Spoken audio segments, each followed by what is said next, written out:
এই যে আমি যে এইখানে বাসায়, এই বাসায় ও একবার না শত শত হাজারবার কোরআন শরীফ, তারপরে বাবার কিরা মার কিরা এইগুলো দিয়ে ও আমারে বলছে যে আমারে কখনো সে ঠকাইবে না।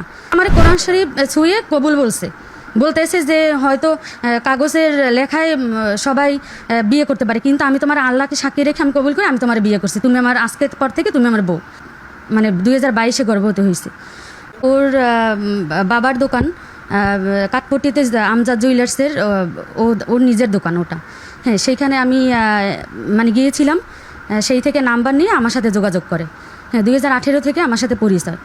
18 পরে আস্তে আস্তে আমার সাথে যোগাযোগ করার পরে মানে অনেকবার ফোন দেওয়ার পরে আমি তার সাথে কথা বলতে চাইতাম না, কিন্তু সে আমারে বলতো রিয়া এমনিতে ফ্রেন্ড হিসেবে কথা বলবে। হ্যাঁ, এইভাবে কথা বলতে বলতে এক পর্যায়ে সে আমাকে মানে রিলেশনের প্রস্তাব দিয়েছে। দেওয়ার পরে আমি তারপরও রাজি হয়েছিলাম না, যে আমি গরিব, হ্যাঁ সে বড় লোকের ছেলে। তারপরে সে আমারে অন্য কথা বুঝাইয়া তারপরে এইভাবে মানে কথা বলছে। কথা বলার পর 1-2 বছর পরে তার খালামণি আছে, তাদের বাসার কাছাকাছি ওইখানেই সে আমারে বলছে যে খালামণির সাথে পরিচয় করিয়ে দেবে।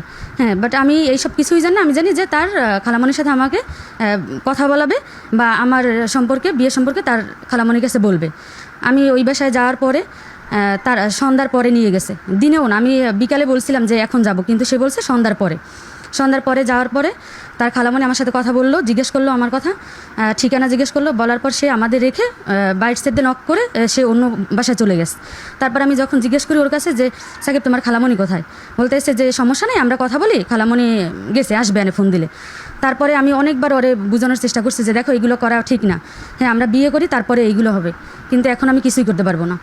বলতে এসে যে না আমরা বিয়ে করব, হ্যাঁ এইখান দিয়েই বের হই, তারপর আমরা বিয়ে করবো অনেক। তারপরে আমি রাজি হইনি। আমার এই কোরআন শরীফ কোরআন শরীফ হাতে নিয়ে বলছে যে আমরা বিয়ে করব। তারপরে আমার পরিস্থিতি শিকার আমার কিছু করার ছিল না, সেই পক্ষে আমার এই রকমের কাজ করতে হয়েছে। তারপরে ওইখান থেকে বেরোর পর ওর বাসায় আমার কয়েকদিন নিয়ে গেছে, বলছে যে ওর ভাবির সাথে পরিচয় করেই দেবে। ওর মা ছিল না, তারপর সেই ক্ষেত্রেও আমার সাথে এরকমের কাজ করা হয়েছে। আসলে আমারে ও বাইরে এক কথা বলছে, ভিতরে নিয়ে অন্য কথা। হ্যাঁ, এরকমের বোঝানোর পর আমি যখন মামাবাড়ি থাকতাম তখন আমি প্রথম মানে 2022-এ গর্ভবতী হয়েছি। 22 হওয়ার পরে তারপরে আমি ওর কাছে বলার পর ওর কাছে অনেক অনুরোধ করা হয়েছে, সেটাও ও নিজের ইচ্ছাগতভাবেই করছে। হ্যাঁ, বলার পরও বলছে যে আচ্ছা ঠিক আছে, সমস্যা নেই, বাচ্চা নেবা সমস্যা নেই। কিন্তু সেই কথা বলে তারপর পরবর্তীতে আমারে বলতেছে যে এখন অনেকজন তোমার মামা সবাই আত্মীয় স্বজন জানলে অনেক খারাপ হইবে, তোমারও বদনাম আমারও বদনাম, আমরা এইটা তুমি নষ্ট করো, তারপরে আমরা বিয়ে করব।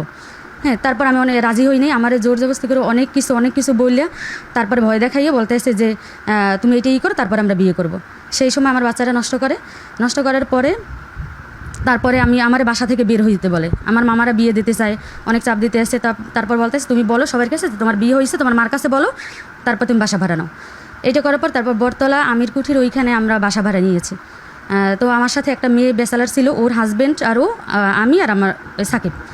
হ্যাঁ, তারপরে আমরা সেই বাড়িওয়ালার কাছেও বলছি যে আমরা 2 বোন আর 2 হাজব্যান্ড, আমার হাজব্যান্ড মাঝে মাঝে আসবে। এইটা বলার পর সেইখানে আমি 1 বছরের মতো থাকি। তারপরে এটা হলো 23-এ। হ্যাঁ, তারপর 24 সালে আমি আবার আমিরকুঠি এইখানে কোকোনাট হাউজিংয়ে আসছি। আসার পর সেইখান থেকেও আমি অসুস্থ আবার। তো আমি তখন বুঝতে পারিনি যে আমার একটা বাচ্চা হয়েছে। ও আবার সেই মেডিসিন আমারে আবার মানে নিয়ে এসে খাওয়ানো করছে। আমি বলছি এইটা খেলে তো আমার অনেক অসুবিধা হতে পারে। বলতেছে যে না, আমার এক ফ্রেন্ড আছে, তার কাছে জিজ্ঞাসা করছি, হ্যাঁ কোনো সমস্যা নেই। এইটা বলার পর সে ওই রকমের একই অবস্থাভাবে আমার ওইভাবে করার পর আমি আবারও ওষুধটা মানে খাওয়ানো হয়। তার 17 তারিখ আমাদের বাসায় আসছে, 18 তারিখ আমার খালামণি তার মার সাথে কথা বলছে, সেই থেকে আমার সাথে যোগাযোগ বন্ধ করে দিছে। আর বিয়ে করছে আসলে আমি সঠিকভাবে জানতেইছি না যে কবে, কিন্তু যেদিন করে আমি তারপরে কি করব, ওর মা তো তারপর আমাদের সাথে যোগাযোগ করে না। তারপর ওর 2 ফ্রেন্ড আছে, সে এসে আমাদের এই কোকোনাট হাউজিংয়ের মধ্যে আমার এসে বলতেছে তার সম্ভব না বিয়ে করা, ঠিক আছে। তারপর আমার ভাই আছে, ভাই বলছে যে কেন সম্ভব না, বলতেছে আমাকে সময় দিতে হবে। বলতেছে তোমার তো 1 সেকেন্ডও সময় দিতে পারবো না, তুমি 7 8 বছর সময় নিচ্ছ, কেন এখন সময় দেবো। বলতেছে না, আমাকে 2 বছর সময় দিতে হবে। আচ্ছা ঠিক আছে, তাহলে তোমার ফ্যামিলির সাথে কথা বলি। বলতেছে আচ্ছা ঠিক আছে। এইটা বললে তারা চলে যায়, তার 2 ফ্রেন্ড আসে এইগুলো বলার পরে তারপর তার মা আর আমাদের সাথে যোগাযোগ করে না। তার মা কি করছে, যেদিনকে আমরা তারপর দেখি যে কেউই আসে না। হ্যাঁ, আমার খালামণি অনেক মানে পড়ছে যে আমার একটা মেয়ের কী হবে, ওর জীবনটা তো নষ্টই হয়ে গেছে। তারপর আমরা আইনের কাছে যাই, পুলিশের কাছ থেকে কাউনিয়া থানায় যেয়ে তারপর অভিযোগ জানাই। হ্যাঁ, প্রথমত ওর নামে অভিযোগ দেওয়া হয়েছে। অভিযোগে তার দোকান থেকে যেদিনকে তারে ধরানো হয়েছে সেদিনকেই বউ উঠাইয়ে আনছে। হ্যাঁ, সেদিনকে বউ উঠাইয়ে আনছে। তো সে অনেক আশা করছিল বউ উঠাইয়ে আনছে এইখানে। হ্যাঁ, কিন্তু আল্লাহ, ওই যে উপরে আল্লাহ আছে, আমার সমস্যা না, আমার কাছে আছে আমার আল্লাহ। মানে টাকা দিতে চায় আমারে। হ্যাঁ, টাকা 20 লাখ টাকা, 30 লাখ টাকা এইরকমের অফার করে। বিভিন্ন লোক আমাকে ফোন দিয়ে বলতেছে যে মামলাটা উঠাই দাও, এইরকমের টাকা দেবো, আমরা সমাধানে আসি। সমাধান আসলে কি টাকা দিলে কি আমার জীবন কি সেই আগেরগুলো কি ফেরত দিতে পারবো? হ্যাঁ, আমি টাকা চাই না। আমি চাইছি, আমি থানায় পুলিশের কাছেও বলছি যে ওরে আমার বিয়ে করতে হবে। হ্যাঁ, আমি ওর সাথে সংসার করতে চাই।